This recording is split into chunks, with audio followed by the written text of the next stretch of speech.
Hello everyone, this is Isha Agarwal और मैं सुनाती हूँ आप लोगों को कहानियाँ। तो लास्ट एपिसोड में आपने जो भी देखा या सुना, उसके बाद हम हमारा एपिसोड नंबर 3 आगे स्टार्ट करते हैं, कहानी निशान की। तो आपने देखा था लास्ट एपिसोड में कि आरोही अरमान के पास आकर बैठ गई थी उस झूले के ऊपर। अरमान पूछता है, आरोही ने वैसे तो उसे पूछा था कि तुम यहाँ आसमान के नीचे इस तरह क्यों बैठे हो, गार्डन में, वो भी अकेले। अरमान ने कहा था। अब आगे अरमान कहता है अरे नहीं, वो तो मैं बस ऐसे ही। खैर, तुम बताओ, तुम यहाँ इस वक्त। अरमान अपनी क्वेश्चन भरी टोन में आरोही से पूछता है। आरोही अरमान को एक नज़र देखती है, फिर सामने आसमान की तरफ देखकर वो कहती है, ऐसे तो तुम मुंह लटका कर नहीं बैठे हो, लेकिन अगर तुम बताना नहीं चाहते हो तो बात अलग है। वो साइड आई, बोम्बास्टिक साइड आई से उसे अरमान को देखती है। लाइटनेस थी उसके फेस के ऊपर। अरमान भी आरोही की ये बात सुनकर कहता है ना में सर हिलाते हुए, तुमसे कोई नहीं जीत सकता आरोही, कितने अच्छे से जानती हो ना तुम मुझे, इसीलिए तो you are my best friend. और ये कहकर वो अपने कंधे से आरोही के कंधे पर एक बम्प करता है, यानी कि एक मारता है फ्रेंडली वे में। आरोही, जिसके फेस पर एक बहुत अच्छी स्माइल थी, बेस्ट फ्रेंड नाम सुनते ही उसकी वो स्माइल थोड़ी फेड हो गई। आरोही को हमेशा से ही ये बेस्ट फ्रेंड वाला शब्द हमेशा से ही चुभता था, क्योंकि आरोही को अरमान ने फ्रेंड जोन जो कर दिया था। आरोही के लिए सबसे बड़ा जो चुभने वाला शब्द बन गया था वो बेस्ट फ्रेंड ही बन गया था। अब वो मन में कहती है कि लेकिन मुझे तो तुम्हारा सिर्फ फ्रेंड नहीं बनना अरमान। एक्चुअली में कितना बुरा लगा होगा आरोही को कि जिसे वो फ्रेंड से कुछ ज़्यादा समझती है, कुछ ज़्यादा ही ज़्यादा समझती है, वो आरोही को फ्रेंड बोल रहा है, बेस्ट फ्रेंड बोल रहा है। तो आरोही की हालत थोड़ी तो थी ऐसी वल्नरेबल सी, दयानी वाली हालत हो गई थी आरोही की। आरोही ये सोच ही रही थी कि अरमान इतने में कहता है कि आरोही, आरोही कहाँ खो गई हो। आरोही अपने ख्यालों से बाहर निकलते हुए कहती है, हाँ, नहीं, कहीं नहीं। तुम बताओ, यहाँ घर के बाहर इस तरह क्यों बैठे हो। 1 मिनट बाद वो खुद ही कहती है कि क्या अंकल ने फिर से तुम्हें डांटा। आरोही की ये बात सुनकर अरमान, जो हंसने की कोशिश कर रहा था आरोही के सामने, वो एक नज़र आरोही की तरफ देखता है। अब फाइनली जाकर अरमान के फेस पर एक छोटी सी जेन्युइन स्माइल आती है, जो एक्चुअली में जेन्युइन थी। वो आरोही को कहता है कि सांस छोड़ते हुए, डांट का क्या है, वो तो मुझे रोज ही पड़ती है ना, और अब तो मुझे इन सब से फ़र्क भी नहीं पड़ता, आदत हो गई है मुझे। इट्स जस्ट कि अरमान अपनी बात पूरी करता उससे पहले ही आरोही कह पड़ती है, इट्स जस्ट कि अंकल ने आज फिर से तुम्हें कंपेयर करते हुए अपने भाई जैसा बनने को कहा है ना।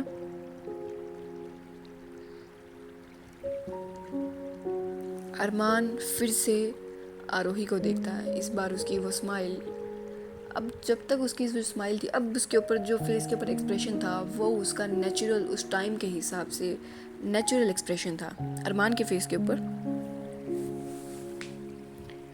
अरमान दो नज़र आरोही को देखता है कि कैसे हर बार आरोही बिना कुछ बोले ही अरमान को एक नज़र देख के ही उसको सब कुछ समझ जाती है। वो कहता है तुम्हें कैसे पता चल जाती है सारी चीज़ें, हाँ बता तो दो, आज तो ये राज तुम मुझे खोल ही दो। कहीं तुमने हमारे घर में सीसीटीवी कैमरा तो नहीं लगा रखा है ना, हाँ। और ये कहते हुए मूड को लाइट करते हुए अरमान एक जोक करता है, लेकिन आरोही उस बात को छोड़ने के मूड में थी नहीं। वो कहती है, ओह शट अप अरमान, बात मत घुमाओ। और और मुझे तो समझ नहीं आता कि तुम्हारा भाई जो इतने सालों से फॉरेन में है, मज़े कर रहा है, अपनी लाइफ जी रहा है, ऐश कर रहा है, और यहाँ एक तुम हो जो यहाँ रहकर अंकल आंटी की केयर करते हो, उनका ध्यान रखते हो, एक्चुअल में उनके सामने प्रेजेंट हो, स्टिल तुम्हें ही बदलने के लिए कहा जा रहा है। वाह। वो अपना सर ना में हिलाकर कहती है ये सारी बातें, लेकिन अब वो थोड़ा सॉफ्टली कहती है, अरमान की तरफ देखकर कहती है कि let me tell you one thing Armaan, तुम्हें किसी के लिए भी अपने आप को बदलने की ज़रूरत नहीं है। अरे तुम जैसे हो वैसे ही अच्छे हो, और तुमसे जो प्यार करते हैं उन्हें तुम ऐसे ही पसंद हो, बिल्कुल ऐसे ही।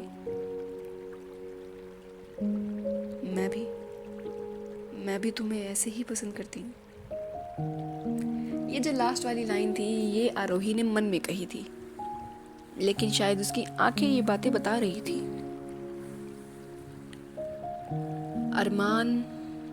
अरमान शायद आरोही के मन के अंदर चल रही बातों से अनजान था।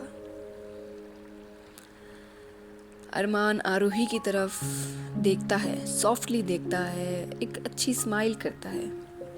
उसके अंदर जो अनइजीनेस जो हो रहा था वो थोड़ा लाइट ज़रूर हो जाता है। वो मन में सोचता है कि अगर आरोही उसकी ज़िंदगी में, आरोही जैसा दोस्त अगर उसकी ज़िंदगी में ना होता तो अरमान क्या करता। अरमान के लिए आरोही सच में एक बहुत ही अच्छी फ्रेंड थी, एक बहुत ही अच्छी खासी फ्रेंड थी। और क्या बहुत सारी फ्रेंडशिप्स इसी वजह से नहीं हो जाती ख़राब आगे जाकर, क्योंकि एक तरफ से हमेशा जेन्युइन फ्रेंडशिप रहती है और दूसरी तरफ से कोई इंसान उस फ्रेंडशिप से आगे बढ़कर कुछ और सोचने लग जाता है। यहाँ दोनों ही अपनी जगह ठीक होते हैं, लेकिन उन फीलिंग्स का क्या। यहाँ एक और तो आरोही थी जो अरमान को देखती तो खुश हो जाती, उसके दिल में घंटियाँ बजने लगती, उसके मन में बटरफ्लाइज आने लगती। ऐसा आरोही को लगता था, क्योंकि बचपन से ही 15 साल से ही उसने अपनी हीरो की जब इमेज देखी तो उसमें हमेशा अरमान को ही फिट किया।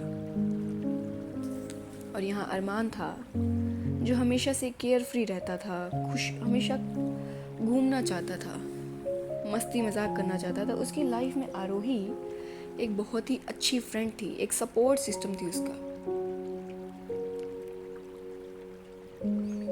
अरमान आरोही के अंदर की जो वो इंटेंसिटी नहीं समझ पा रहा था, शायद समझ भी रहा था तो उन सब को एक किनारा नहीं दे पा रहा था। वो आरोही की तरफ ही देख रहा था, और शायद इसलिए वजह से भी क्योंकि कुछ ही देर पहले क्या विहान ने भी फ़ोन कॉल पर यही बातें उसे नहीं कही थी। हाँ, विहान ने भी तो उसे जैसा है वैसा बनने के लिए एडवाइस किया था, बिल्कुल ही आरोही की तरह वही शब्द। और यही बात सोचकर अरमान के फेस की स्माइल थोड़ी बड़ी हो जाती है, और वो इसी तरह एक पल आरोही को देखते देखते ही कहता है, अपनी गर्दन थोड़ी टिल्ट करते हुए देखते हुए कहता है कि यू नो आरोही, कभी कभी तुम बिल्कुल विहान भाई की तरह साउंड करती हो। कई बार तो मुझे लगता है कि अगर तुम विहान भाई से मिली होती तो मुझसे ज़्यादा अच्छी दोस्त तुम उनकी होती। ये बात अरमान ने कैजुअली कह दी थी, एक स्माइल के साथ, गर्दन टिल्ट करते हुए। यहाँ आरोही विहान का नाम सुनकर उसे कुछ अलग सा लगता है। हाँ, उसे लगता है, क्या ऐसा नहीं होता कि कुछ लोगों का नाम सुनते ही आपके अंदर कुछ अलग सा महसूस होने लगता है, कुछ वार्मथ सी महसूस होने लगती है। यही शायद आरोही के साथ इस पल हो रहा था। वो शायद आरोही के लिए फर्स्ट टाइम था, वो जो एहसास था वो शायद फर्स्ट टाइम था, कुछ ऐसा जिसको बताने के लिए आरोही के पास वर्ड्स नहीं थे, जिसको शायद वो खुद ही नहीं जानती थी। और अपने अंदर सिर्फ एक नाम से, भले ही एक पल के लिए ही क्यों न सही, अरमान के अलावा किसी और के लिए ऐसा होते हुए महसूस करते ही वो शायद डर गई थी। सिर्फ एक नाम सुनते ही, एक नाम से ही उसके अंदर ये हो गया था। सिर्फ एक पल का मोमेंट था, वो ये हो गया था। तो अगर वो इंसान उसके सामने आ जाता तो आरोही क्या करती? लेकिन आरोही के हिसाब से तो अरमान ही उसका सब कुछ था। इसलिए वो जल्दी से उस टेम्परेरी नए से इमोशन को झटकती है, अपनी आईज रोल करते हुए कहती है, क्योंकि उसके हिसाब से तो विहान कुछ एक बिगड़ेल फॉरेन में रहता हुआ लड़का था, जो अपनी फैमिली का ध्यान नहीं रखता और दूर रहकर मज़े कर रहा है, ऐश कर रहा है। ऐसा आरोही का मानना था, क्योंकि वो विहान से कभी मिली नहीं थी, सिर्फ उसने विहान के बारे में सुना था। आरोही अपनी आईज रोल करते हुए कहती है कि हो कम ऑन अरमान, तुम्हारे अलावा मेरा कोई और अच्छा दोस्त नहीं हो सकता। आरोही को दोस्त कहना पड़ता है। वो कहना तो दोस्त के अलावा कुछ और चाहती थी, लेकिन फिलहाल अभी दोस्त कहकर ही काम चलाती है। अरमान अपने चेस्ट के ऊपर ड्रामेटिकली एकदम फिल्मी अंदाज में हाथ रखते हुए, आंखें बंद करते हुए कहता है, हाँ really, thank you so much. हाँ बट सीरियसली, हाँ विहान भाई से तुम अब तक मिली नहीं हो ना, इसलिए ये सब कह रही हो। और हाँ, विहान भाई फॉरेन में ज़रूर रहते हैं, लेकिन वो वहाँ रहते हुए भी मुझसे ज़्यादा मॉम डैड का ख्याल रखते हैं। जब तक मुझे पता चलता है कि घर में इस चीज़ की ज़रूरत है या मॉम डैड को इस चीज़ की ज़रूरत है, उससे पहले ही वो चीज़ विहान भाई घर तक पहुंचा देते हैं। सच में विहान भाई जैसा अगर कोई लाइफ में हो ना, तो लाइफ थोड़ी कम कॉम्प्लिकेटेड हो जाती है। और जो भी तुम अभी कह रही हो ना, विहान भाई से मिलने के बाद अगर कहो ना, तो मैं जानूं। अब अरमान आसमान में देखते हुए कहता है, उन तारों को, उन टिमटिमाते तारों को, उस बड़े से चांद को देखते हुए कहता है फाइनली कि आई रियली मिस हिम। भाई कब वापस आएंगे? मुझे मिलना है उनसे। मन कर रहा है कि अभी भागकर उनके पास चला जाऊं। और वो छोटे बच्चे की तरह अपने होठ बाहर निकालता है। आरोही अरमान को ऐसे देखकर उसके फेस पर स्माइल तो आ जाती है, इस तरह बच्चों की तरह बिहेव करते हुए। वो 2 मिनट के बाद कहती है कि ओके, अब बहुत हो गई इमोशनल बातें। अब ऑल्सो मेरे पास तुम्हारे लिए कुछ है। अरमान अपना एक आईब्रो ऊपर करते हुए कहता है कि क्या? आरोही कहती है आंखें बंद करो। अरमान कहता है आरोही बीच में ही कहती है कि नो, पहले आंखें बंद करो। अरमान जानता था कि आरोही के सामने किसी की चल जाए ये तो पॉसिबल नहीं है, इसलिए वो कहता है ओके, और ये कहते हुए वो अपनी आंखें बंद करता है। आरोही कहती है नो चीटिंग, हाँ, और ये कहकर अपने पीछे से कुछ लेकर आती है आगे, जो अब तक शायद उसने अपने पीछे छुपा रखा था। वो सामने लाकर उसका ढक्कन खोलती है, शायद एक बॉक्स टाइप का था उसके हाथ में, और उसे अरमान के फेस के सामने कर देती है। अरमान कुछ सूंघता है और फिर अचानक से अपनी आंखें खोलते हुए कहता है खीर, और अपनी आंखें खोलते ही उसे खीर दिखती है। वो तुरंत ही आरोही के हाथ से वो खीर का डब्बा लेता है और उसे जल्दी जल्दी खाने लगता है, और अपनी आंखें बंद करके कहता है जैसे इससे स्वादिष्ट खीर आज से उसने पहले कभी नहीं खाई थी। और वो जैसे इटालियंस करते हैं ना पिज़्ज़ा को खाते हुए, एक हाथ के जेस्चर को वैसे करते हुए कहता है कि आंटी के हाथ की खीर मेरी तो फेवरेट है। अरमान बच्चों की तरह खा रहा था। अब तक जो अरमान मिस कर रहा था, थोड़ा सैड फील कर रहा था कंपैरिजन, कुछ भी किसी भी इमोशंस की वजह से, अब वो अरमान सब कुछ भूल भाल कर बच्चों की तरह खीर खा रहा था। आरोही भी अरमान को इस तरह देखकर खुश हो जाती है।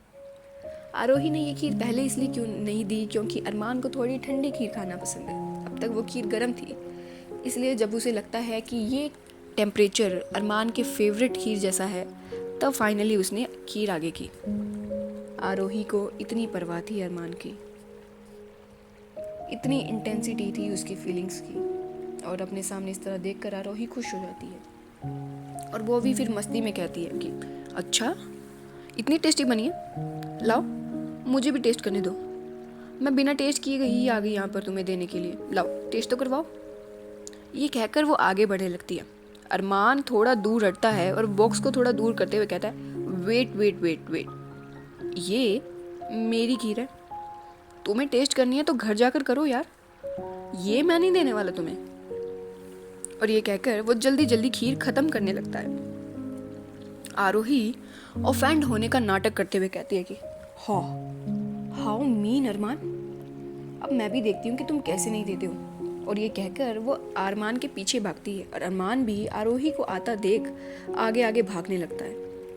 अब सीन ऐसा था कि अरमान आगे आगे पीछे पीछे आरोही, दोनों के ही फेस पर स्माइल थी, दोनों ही बहुत खुश लग रहे थे। यही तो थी इन दोनों के बीच की प्यारी सी दोस्ती। दोस्ती ऐसा ही एक रिश्ता होती है, एक प्यारा सा बॉन्ड होता है। इन दोनों के बीच में भी यही बॉन्ड था। पिछले 15 साल से ये दोनों हमेशा साथ में ही रहे हैं, साथ में ही क्रिकेट खेला इन्होंने, साथ में ही स्कूल गए हैं, साथ में ही एक ही क्लास में बैठे हैं। अरमान को आरोही ने कई बार चीटिंग करवाई है, पास करवाया है। कई बार अरमान ने आरोही को गंदे लड़कों से बचाया है ना। तो ये दोनों हमेशा से ही साथ रहे हैं, बचपन वाले दोस्त रहे हैं ये। और हर बार बचपन वाली दोस्ती को प्यार का नाम दिया जाए ये ज़रूरी तो नहीं है। कभी कभी दोस्ती जिस दायरे में होती है, यानी कि दोस्ती के दायरे में, वो उसी तरह ब्यूटीफुल लगती है। हाँ, इन दोनों की दोस्ती इतनी ही प्यारी थी, सच में बहुत ही जेन्युइन दोस्ती थी, इनोसेंट सी दोस्ती थी, बचपन वाली दोस्ती थी इन दोनों के बीच में। और ये दोनों हमेशा ही ऐसा करते थे, हर दूसरे दिन इन दोनों के बीच में ऐसा ही चलता रहता था। यहाँ ये जब ये हो रहा था तो मेन डोर पर अरमान के मम्मी पापा ये सब देख रहे थे, मिस्टर एंड मिसेस राजवंशी ये सब देख रहे थे। अरमान के पापा के हाथ पीछे बंधे हुए थे और उनके फेस पर एक गहरी सोच वाले एक्सप्रेशंस थे। वो अपने सामने हो रहे सीन को देखकर कुछ सोच रहे थे, या क्या सोच रहे थे ये शायद नहीं बता सकते हम। अरमान की मॉम के फेस पर एक बहुत ही प्यारी स्माइल थी, एक जेन्युइन स्माइल थी, और वो कहती हैं कि आरोही कितनी प्यारी बच्ची है ना, काश हमारी भी आरोही जैसी एक प्यारी सी बेटी होती। और देखिए ना, अरमान और आरोही दोनों ही कितने प्यारे दोस्त हैं, कितने अच्छे लगते हैं साथ में, एकदम जय और वीरू जैसे। और ये कहकर वो थोड़ा गिगल करती हैं और सामने हो रहे इस हार्ट फेल्ट इमोशन को, इस हार्ट फेल्ट सीन को देखकर खुश हो जाती हैं। अरमान के डैड 2 मिनट के बाद कहते हैं और ये कहकर वो सीधा अंदर की ओर चले जाते हैं।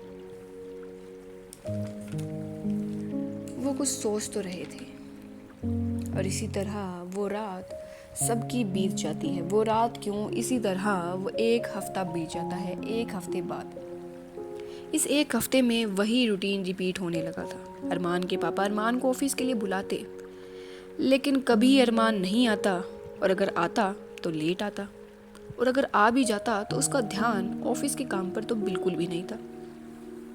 वो मस्ती मजाक में ही लगा रहता था, क्योंकि ऑफिस का काम अरमान की कप ऑफ टी नहीं था।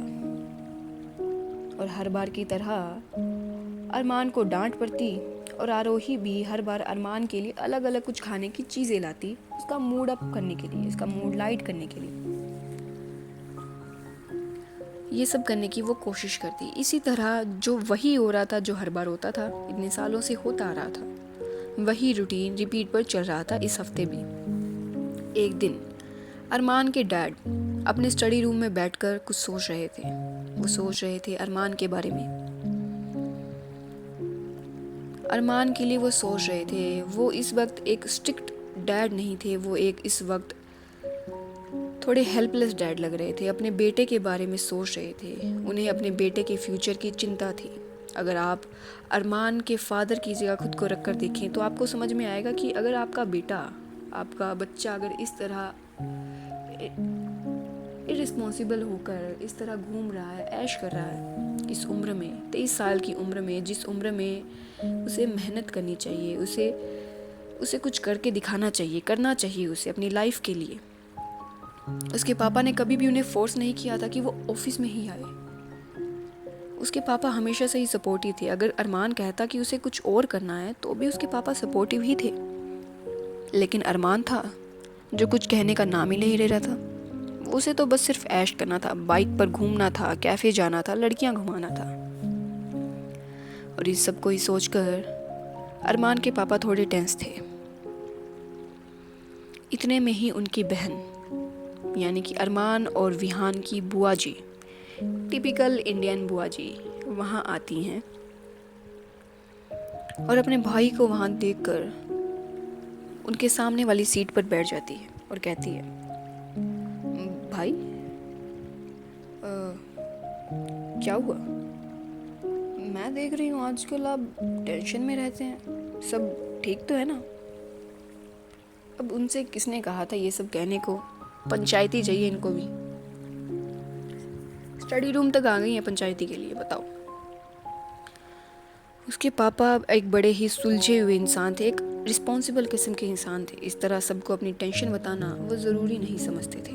वो कहते हैं नहीं, सब ठीक है। उनकी बहन जो बड़ी ही चालू चंट थी, वो कहती हैं आगे, चलिए भाई, आप ना बताएं तो क्या हो गया, पर मैं तो जानती हूँ कि आप अरमान की हरकतों की वजह से परेशान हैं। अरे आपको पता है वो सुनीता, अरे वो पास की बिल्डिंग में रहने वाली सुनीता, वो कह रही थी कि उसने अरमान को कई बार अलग अलग लड़कियों के साथ देखा है। हे राम, अब मैं क्या ही कहती भाई।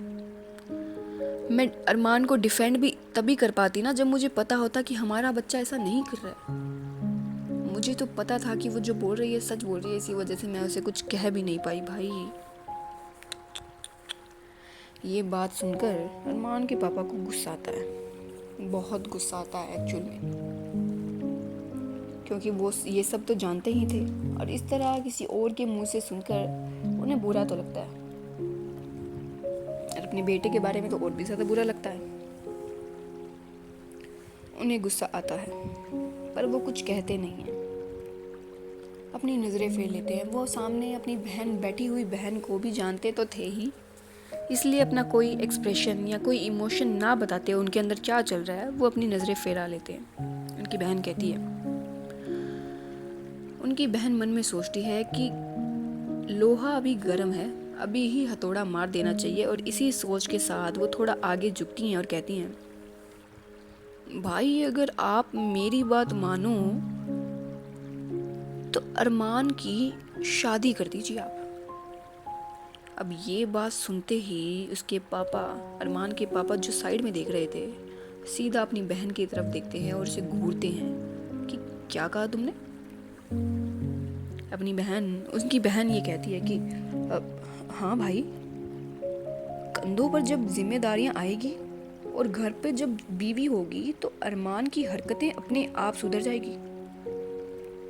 लिख कर ले लीजिए मुझसे, अरमान की सारी हरकतें सुधर जाएंगी और वो ऑफिस भी आने लग जाएगा। हाँ बस उसकी शादी करवा दीजिए। शादी चीज़ ही ऐसी है भाई, बताओ ये शादी के ऊपर ज्ञान देंगी जिनकी खुद की शादी नहीं बची, जो खुद डाइवोर्स लेकर अपने भाई के घर में बैठी हैं। और इनकी इन बातों से तो लग रहा है कि ज़रूर इनका ही खुद का ही ऐसा नेचर रहा होगा और इनकी शादी में इनके नेचर की वजह से ही दिक्कत आई है। एनीवे, उनके पापा कहते हैं कि मतलब अरमान के पापा कहते हैं कि लेकिन अरमान तो अभी छोटा है और विहान से पहले अरमान की शादी? उनकी बहन बीच में ही बोल पड़ती है। वैसे बुरा मत मानिएगा भाई, पर अरमान की हरकतें छोटों जैसी तो बिल्कुल नहीं है। और रही बात विहान से पहले उसकी शादी करना, तो आजकल का नया ज़माना है भाई, कौन छोटा कौन बड़ा। और विहान और अरमान में तो सिर्फ 3 साल का ही तो अंतर है।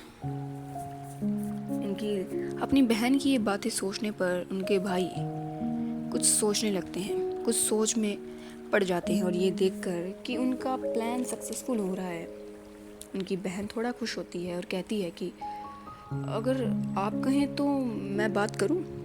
मेरी नज़र में है एक लड़की, बहुत ही संस्कारी और सुंदर लड़की है भाई। अरमान और उसकी जोड़ी बहुत अच्छी लगेगी।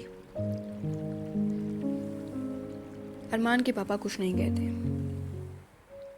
और ये कहता देखकर और अपनी बात पूरी होते हुए करके उनकी बहन वहाँ से उठती है और कहती है कि आप सोच लीजिए भाई, सोच कर मुझे बताइएगा, लेकिन थोड़ा जल्दी कीजिएगा, क्योंकि इस लड़की के लिए और भी बहुत से रिश्ते आ रहे हैं। और ये कहकर वहाँ से चली जाती है। जाते वक्त उनके फेस पर एक बहुत ही बड़ी डेविल वाली स्माइल थी, जैसे कोई बहुत बड़ा मकसद उनका पूरा हो गया था। इस लड़की से अरमान की शादी करवाने के पीछे क्या उनका कोई बड़ा मकसद था, या उनका कोई अपना उल्लू सीधा कर रही थी वो, ये तो हमें नहीं पता। दरअसल बात ये थी कि अरमान की जो बुआ जी हैं, उनके बहुत से बड़े लिंक हैं। उनका जो बेटा है वो उनके एक्स हस्बैंड के साथ रहता है, और उनकी बेटी उनके साथ ही रहती है। उनका बेटा अलग अलग किस्म के बिजनेस में हाथ मारता रहता है कि कुछ हो जाए, और इसी वजह से वो अलग अलग जगह से इन्वेस्टमेंट लेता है। पैसों की ज़रूरत तो पड़ती ही है। इसी तरह उनके बेटे के चक्कर में ही वो ये सब कर रही हैं। अब वो क्या कर रही हैं तो हमें आगे पता चलेगा। अब कुछ देर बाद, ये सब होने के बाद, उसी दिन कोई शाम के समय अरमान के पापा गार्डन एरिया में घूम रहे थे। कुछ बहुत गहरा सोच रहे थे, शायद अरमान के बारे में ही सोच रहे थे।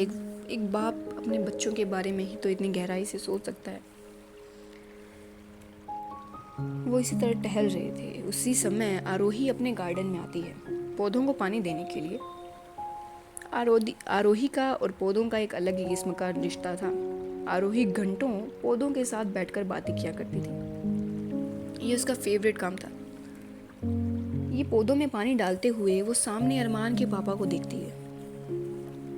वैसे तो वो काफ़ी बार अरमान के पापा से मिल चुकी है, उनसे कोई छोटी बातें भी कर चुकी है, लेकिन इतना कोई ख़ास कन्वर्सेशन के बीच में होता नहीं था। उन्हें 2 मिनट देखने के बाद वो सीधा उन्हीं की ओर चल पड़ती है। यहाँ किसी के आने की आहट से अरमान के पापा थोड़ा मुड़ते हैं और आरोही को देखते हैं। आरोही को पास आता हुआ देखकर आरोही अपने हाथ जोड़ते हुए कहती है कि नमस्ते अंकल। आरोही के पापा हाँ में सर हिलाते हैं। आरोही कहती है कि एक्चुअली अंकल, मैंने आपको वहाँ से देखा, आप कुछ परेशान लग रहे थे। आपकी तबीयत तो ठीक है ना? नहीं, वो एक्चुअली आपको बीपी का इशू है ना, अरमान ने बताया था, इसलिए मुझे लगा कि। आरोही थोड़ा डरते डरते ये बातें कह रही थी, क्योंकि भले ही कुछ भी हो, ये आरोही के लिए उसके होने वाले फ्यूचर फादर इन लॉ थे, फादर फिगर थे। आरोही को पता था कि उनको बीपी का इशू है, और इस तरह सामने देखकर उसे थोड़ा अच्छा नहीं लगा, थोड़ा परेशान देखकर, इसलिए उसे एक बार उनका हाल चाल पूछना ठीक लगा। आरोही के पापा को भी, विहान के पापा को भी, विहान और अरमान के पापा को भी ये बात सुनकर बहुत अच्छा लगा, क्योंकि कोई उनके लिए कंसर्न था, इसलिए उनको अच्छा लगा। वो आरोही के इस प्यारे से कंसर्न को समझकर उनके फेस पर एक स्माइल आ जाती है। खड़ूस इंसान के फेस पर स्माइल आ जाती है। वो सॉफ्टली, बहुत ही रेयर बात ये कि विहान के पापा और वो भी सॉफ्ट बात कर रहे हैं। वो बड़ी सॉफ्टली कहती है, हम ठीक है बेटा। और ये कहकर वो आरोही के सर पर हाथ रखते हैं और कहते हैं कि अब आपने पूछ लिया है तो और भी ज़्यादा ठीक हो गए हम। और ये कहकर वो एक बड़ी रेयर स्माइल आरोही को पास करते हैं। आरोही थोड़ी तो सरप्राइज थी, लेकिन अपने सामने इस इंसान को स्माइल करता देख उसके फेस पर भी एक स्माइल आ जाती है। इतने में ही अंदर से आरोही की मॉम उसे आवाज़ देती है, उसे घर बुलाती है। आरोही भी बाय अंकल, टेक केयर, और ये कहकर वो वहाँ से चली जाती है।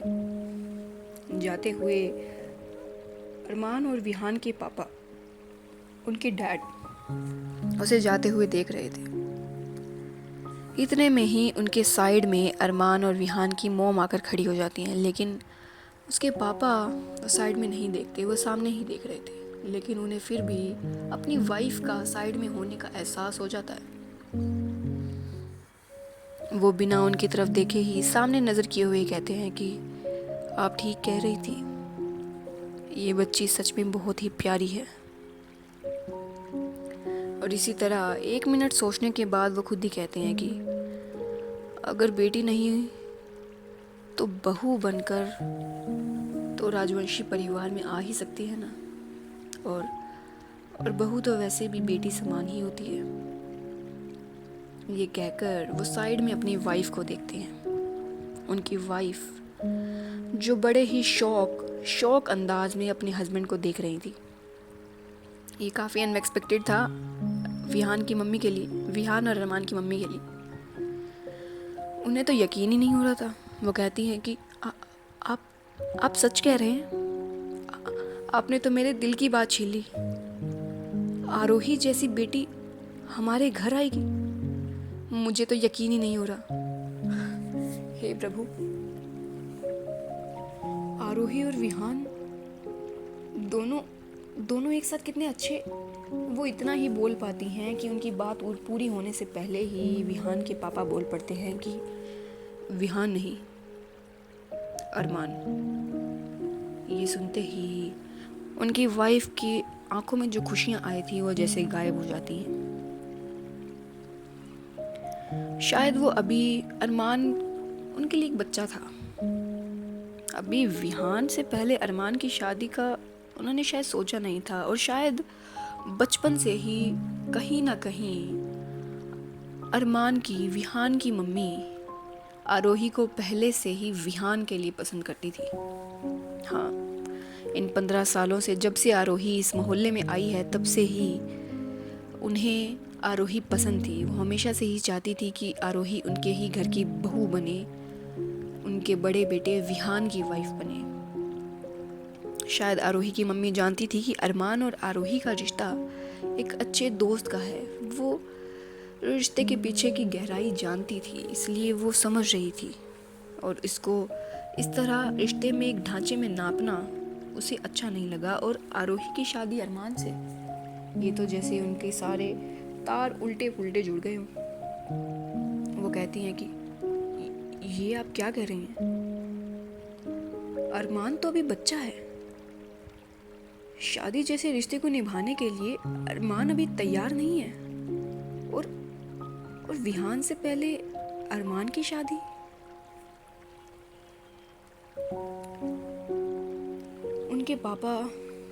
अरमान के पापा अपनी वाइफ की ये बातें सुनते हैं।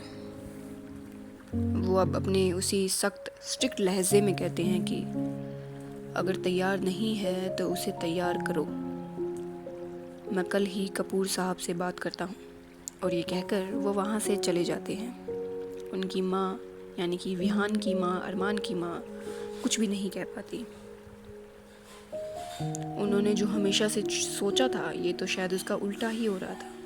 उन्हें तो हमेशा से ही आरोही विहान के लिए पसंद थी। यहाँ आरोही जब अपने घर जाती है तो रास्ते में ही किसी बिल्ली की तरह उनका रास्ता काटते हुए उसकी छोटी बहन आरोही की कज़न यानी कि उसके चाचा जी की लड़की तमन्ना कपूर उसके सामने खड़ी हो जाती है। वो अपना चश्मा ठीक करती है और अपने हाथ को चेस्ट के ऊपर बांधकर थोड़ा चौखट से भिड़कर कहती है, थोड़ा ऐसे लीन होकर कहती है कि ओहो, तो आ गए आप अपने फ्यूचर फादर इन लो को इम्प्रेस करके। हाँ, आरोही तमन्ना की ये बात सुनकर, अपनी छोटी बहन की ये बात सुनकर कहती है कि शट अप, थोड़ा धीरे बोल, अगर किसी ने सुन लिया ना तो बवाल हो जाएगा। और ये क्या फादर इन लॉ लगा रखा है तूने? हाँ, अभी तो अरमान ने हाँ भी नहीं किया है। वो ये बात थोड़ी डिसअपॉइंटेड होकर कहती है। उसके मन में तो लड्डू फूट रहा था कि उसको फादर इन लॉ बोल दिया है, लेकिन फेस के ऊपर थोड़ी दिखा सकती है ये। तमन्ना कहती है हाँ नहीं किया है तो कब करेगा?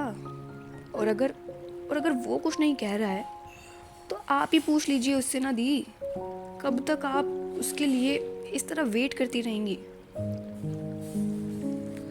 आरोही कहती है तब तक जब तक वो रेडी नहीं हो जाता। मैं उसे किसी भी चीज़ के लिए फोर्स नहीं करना चाहती, और मुझे पता है कि वो भी मेरे लिए ऐसा ही फील करता है जैसा मैं उसके लिए फील करती हूँ। और कुछ भी कहो, पूछेगा तो वो ही। अरे 15 साल तक वेट किया है मैंने उसका, तो इनिशिएटिव तो उसे ही लेना पड़ेगा। और ये कहकर वो अपनी फैंटेसी भरी दुनिया के अंदर चली जाती है। और अरमान को उसके सामने वो बूझता हुआ देखकर उसके सपने देखने लगती है। वही तो चाहती थी वो। और ये कहते हुए वो वहाँ से जाने लगती है। तमन्ना कहती है इतने में ही, यार राइट, ऑफ कोर्स वही पूछेगा पहले। तमन्ना अब थोड़ा टीजिंग वे में कहती है कि बाय द वे, कहीं आपने अपने फ्यूचर फादर इन लो को इतना इम्प्रेस तो नहीं कर दिया है ना कि कहीं कल ही आपका रिश्ता लेकर यहाँ आ जाए? हाँ। आरोही जो जा रही थी वो बीच में ही रुक कर कहती है शट अप तमन्ना, और ये कहकर वो वहाँ से जैसे भाग जाती है। चाहती तो शायद वो भी यही थी कि कल ही रिश्ता आ जाए, लेकिन वो अभी थोड़ा स्लो चल रही थी। उसके हिसाब से अरमान एक ना एक दिन तो उससे ज़रूर पूछेगा या बताएगा अपनी फीलिंग्स के बारे में।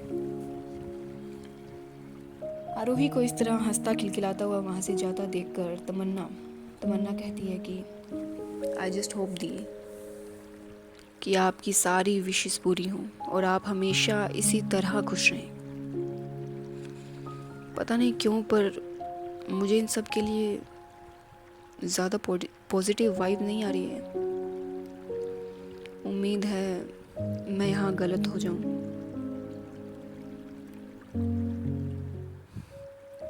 और ये कहते हुए वो वहाँ से आरोही को देखकर चली जाती है। अब आगे क्या होगा ये तो हमें नेक्स्ट एपिसोड में पता चलेगा। एपिसोड कैसे लग रहे हैं आपको प्लीज़ बताना। और मुझे ये पूछना था कि क्या कहानी आपको पसंद नहीं आ रही है क्या? आई मीन मतलब मुझे ऐसा लग रहा है कि आप लोगों को कहानी पसंद नहीं आ रही है, क्योंकि कुछ ज़्यादा अच्छा खासा रिस्पॉन्स नहीं आ रहा है। आई नो अभी थोड़ी स्टार्टिंग ही है और थोड़ा रेगुलर नहीं हो पा रहा है, but I am trying my best कि थोड़ा रेगुलर हो जाऊँ और रेगुलर ही डालूँ स्टोरीज़। और अगर आपको स्टोरीज़ पसंद आ रही है तो प्लीज़ सपोर्ट करो, लाइक कर दो, शेयर कर दो, सब्सक्राइब कर दो। एक्चुअली तो वैसे तो मैं बोलती नहीं हूँ कि सब्सक्राइब कर दो, बट कमेंट ज़रूर कर दो। और अगर किसी को पसंद है इस तरह की स्टोरी सुनना तो प्लीज़ बताना उसे भी, क्योंकि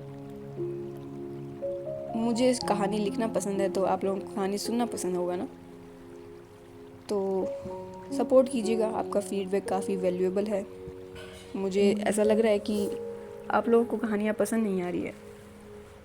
अगर आ रही है तो प्लीज़ बताओ कि आपको पसंद आ रही है, ताकि मुझे भी एहसास हो कि हाँ जो मैं कर रही हूँ वो ठीक कर रही हूँ। बाकी तो सब ठीक है ना।